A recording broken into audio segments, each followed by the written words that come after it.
Hello friends, I'm Urvashi and today I'm talking about the total lunar eclipse that's happening on the 20th, 21st of January. And I'm going to be talking about the impact that it has on us and what we need to do regarding this eclipse. What is the message of the eclipse for all of us?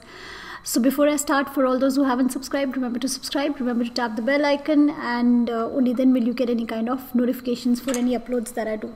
So well, I've already made a very detailed video on eclipses. I'm going to give the link below here in the description, and also above here I'm going to be giving a link, and maybe even at the end of the video I'll give you the link.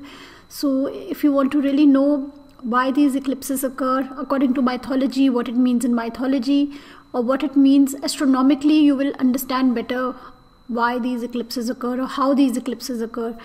And just to cover it up in 2 sentences, I would say mythologically, Rahu Ketu tend to eat up the sun and the moon as soon as they are, at a certain distance from the sun and the moon. They consider the sun and the moon their biggest enemies, and so they tend to gobble up the sun and the moon. And according to astronomy, whenever the earth, the moon and the sun are aligned, are in one straight line. So whenever the earth is between the sun and the moon gets eclipsed. And whenever the moon is between the earth and the sun, then the sun gets eclipsed. Naturally, because the moon doesn't have any light of its own. So moon reflects the light of the sun. So whenever the earth comes in between, the moon cannot, reflect the light of the sun because it doesn't get any light. So the moon gets eclipsed. Similarly, when the moon is in between the sun and the earth, then we cannot see the light of the sun. So the sun gets eclipsed. So that is what eclipses are astronomically. And mythologically, like I told you, the 2 demons, or the one demon, Rahu Ketu was one demon. And now it's considered two planets or 2 demons tend to, gobble up the sun and the moon as soon as they are in a certain proximity with the sun and the moon. And what does it mean for us astrologically? So what we've understood from these couple of things is that eclipses occur near the axis Rahu and Ketu. Wherever this axis is, that's where eclipses occur, very, very close to this axis. So, and we know the planets are in transit, the planets are always moving, Rahu, Ketu always moving, backward.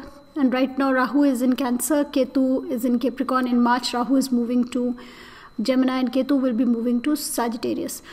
So the last 15 months or so, the eclipses have been in the Cancer Capricorn axis. Wherever Rahu Ketu transit in your chart, in fact all the planets, wherever the planets are transiting in your chart, that is where the action is happening. That is where the action is supposed to be happening. That is where changes will be happening, wherever those planets are posited, wherever those planets are aspecting. So similarly, wherever Rahu and Ketu transiting in your chart, Rahu Ketu is both of these are very karmic planets. And wherever they are transiting, in fact, wherever they are posited in the natal chart is the major karmic lessons that you are supposed to be learning in this life. And wherever they are transiting is where we,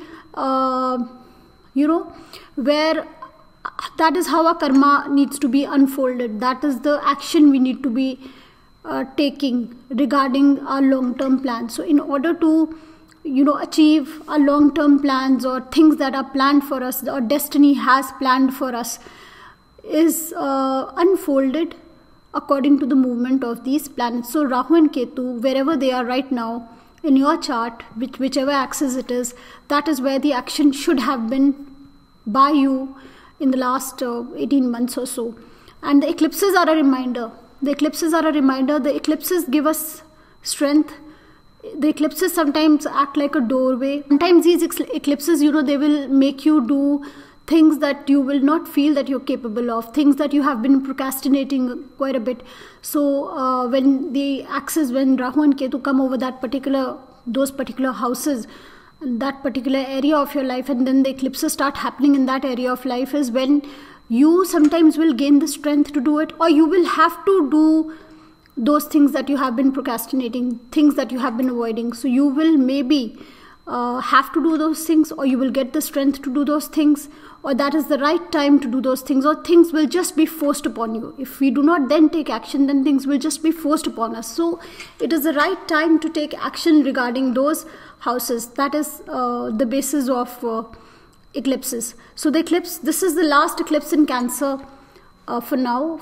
This is the last lunar eclipse in Cancer right now. The next lunar eclipse will be in July in Capricorn. But in Cancer, this is the last eclipse, the last lunar eclipse. And then we're going to have one in Capricorn. And then like Rahu and Ketu are going to move on to the next axis, Sagittarius and Gemini. And that is where then the changes will start, you know, occurring. And that is where then the action will be for us. That is where we should then focus our energies on. So this is like a wake-up call. This is like a reminder for you, for me, for all of us, wherever the Cancer Capricorn axis is for us people, to take action regarding those houses. So if you do not take action, then things will just be gradually forced upon you. Then things will unfold in a way they become troublesome to you. So it's like a reminder for you.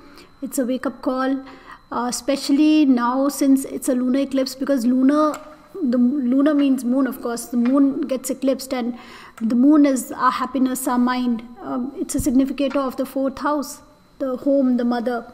So during a lunar eclipse, wherever this eclipse is in your chart, wherever the sign of Cancer is in your chart, the chances of there being an emotional turmoil is also pretty big.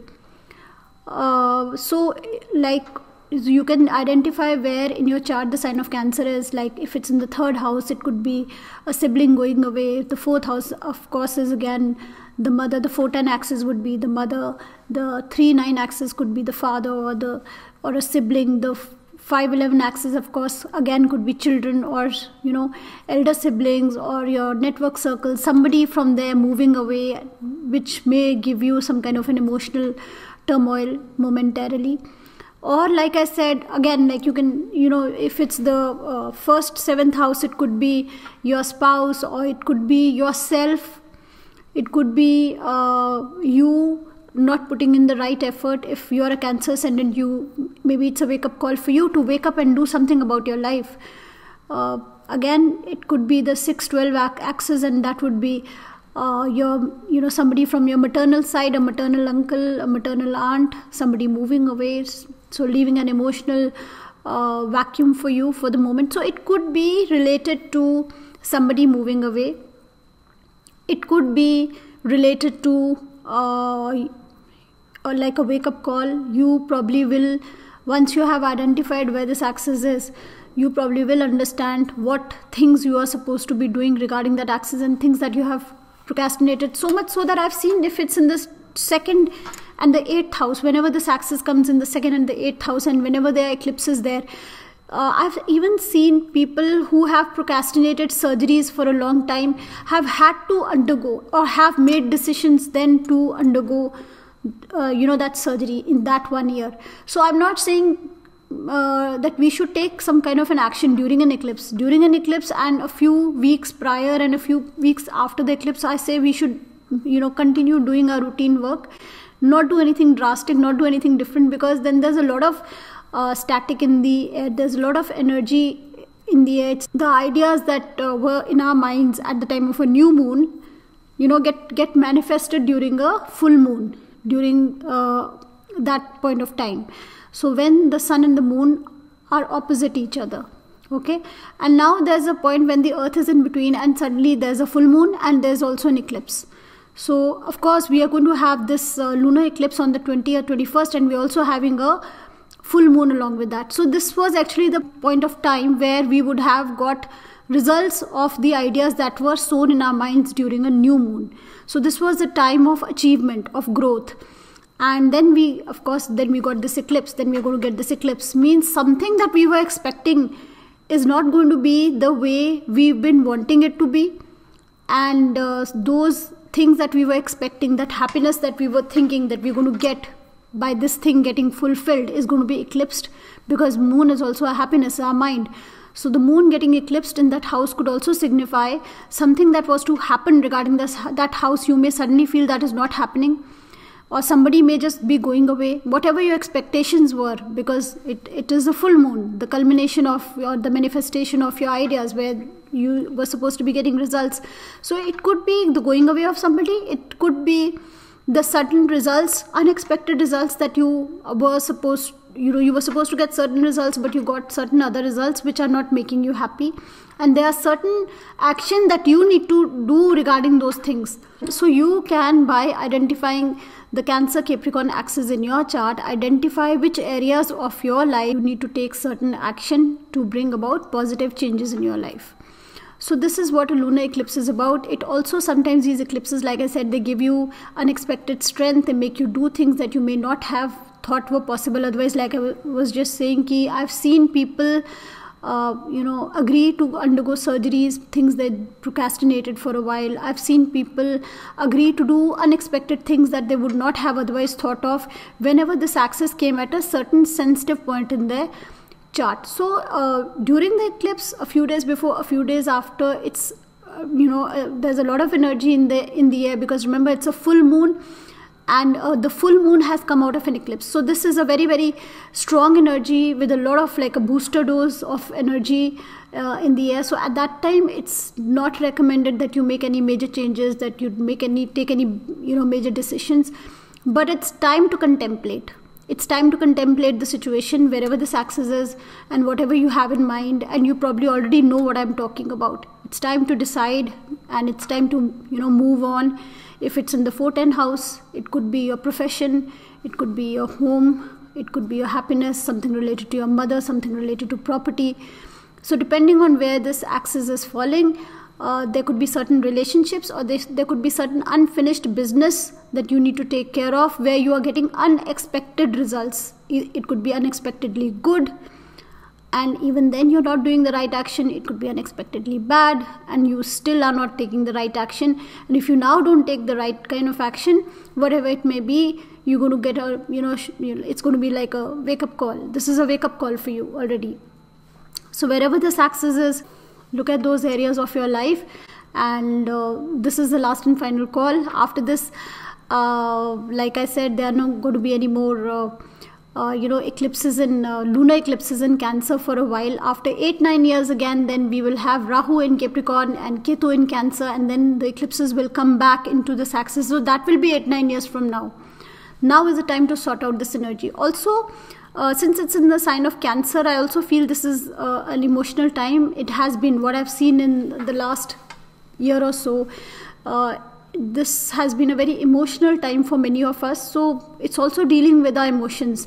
These eclipses could also suggest dealing with emotional relationships, family relationships, relationships with your spouse. So decisions you need to take regarding that. This could also be regarding that aspect of your life. So that is all for now. I hope I was able to put my thoughts across. We'll see you in the next video. Bye-bye.